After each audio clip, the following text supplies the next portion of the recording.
महाराष्ट्र में इस समय मराठी और हिंदी भाषा को लेकर विवाद चल रहा है। ये विवाद महाराष्ट्र में गैर मराठी भाषी लोगों के साथ बदसलूकी के बाद बढ़ता जा रहा है।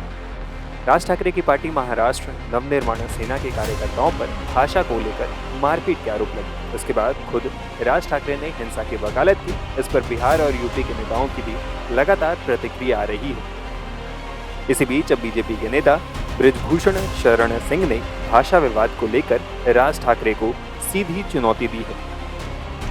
आप शायद पढ़ते लिखते नहीं। छत्रपति शिवाजी महाराज को जब औरंगजेब ने बंदी बनाया था तो उनको कैद से छुड़ाने का काम आगरा के हमारे व्यापारियों ने किया था। तो इस अवसर पर मैं यही कहना चाहता हूँ राज ठाकरे साहब से कि थोड़ा पढ़ा करो। आज जिस बात को तुम गर्व करते हो उस गर्व के इतिहास में उत्तर भारतीयों का पसीना लगा है। अगर कोई भला आदमी आह्वान कर दे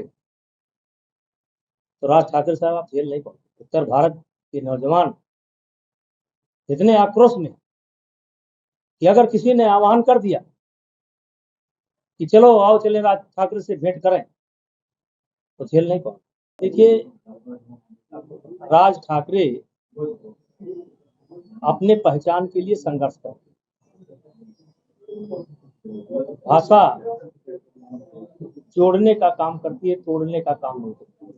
राज ठाकरे को बताना चाहता हूं कि महाराष्ट्र का और उत्तर प्रदेश का या उत्तर भारतीयों का जो संबंध है वो आपके इस हरकत से टूटने वाला नहीं है। आपको पढ़ना चाहिए। आप शायद पढ़ते लिखते नहीं। छत्रपति शिवाजी महाराज को जब औरंगजेब ने बंदी बनाया था तो उनको कैद से छुड़ाने का काम आगरा के हमारे व्यापारियों ने किया था, यानी कि घड़ा बनाने वालों ने किया था। तो इस अवसर पर मैं यही कहना चाहता हूँ राज ठाकरे साहब से कि थोड़ा पढ़ा करो। आज जिस बात को तुम गर्व करते हो उस गर्व के इतिहास में उत्तर भारतीयों का पसीना लगा है। और आज आप बहुत हल्की राजनीति कर रहे हो। हल्की राजनीति, छिछोरापन जिसको कहते हैं, बहुत हल्की राजनीति।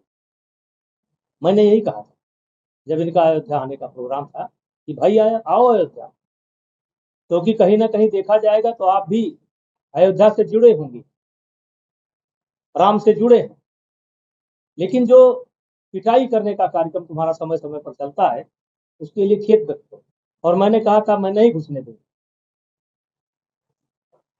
आप नहीं आए, कोई बात नहीं, लेकिन फिर आकर के जो है फिर अपना रंग इन्होंने 2025 के अंत में दिखाया। और मैं उनको कहता हूं कि उनको सद्बुद्धि आवे। उत्तर भारतीयों में बड़ा रोष है और अगर कोई भला आदमी आह्वान कर दे तो राज ठाकरे साहब आप जेल नहीं पहुंचे। उत्तर भारत के नौजवान इतने आक्रोश में कि अगर किसी ने आह्वान कर दिया कि चलो आओ चले राज ठाकरे से भेंट करें तो जेल नहीं पहुंचे। इसलिए मैं बड़ी जिम्मेदारी के साथ बयान देता हूं कि राजनीति करो, लेकिन भाषा को, पंथ को, जात को, मजहब को आधार बना करके राजनीति करते हैं। बता दें कि महाराष्ट्र में भाषा को लेकर विवाद फडणवीस सरकार की एक नीति से शुरू हुआ। दरअसल महाराष्ट्र में 3 भाषा नीति को लेकर आदेश जारी किया गया था, लेकिन विपक्ष ने इसका जमकर विरोध किया। राज ठाकरे और उद्धव ठाकरे की तरफ से इस नीति का विरोध किया गया। इसी के बाद सरकार ने इस नीति पर यू टर्न ले लिया। इस नीति को वापस ले लिया गया। इसी को राज ठाकरे और उद्धव ठाकरे ने अपनी जीत के रूप में पेश किया। साथ ही विक्ट्री रैली में भी शामिल हुए। शिवसेना यूवीटी प्रमुख उद्धव ठाकरे और मनसे प्रमुख राज ठाकरे इस भाषा विवाद के चलते पूरे 20 साल बाद एक मंच पर साथ नजर आए।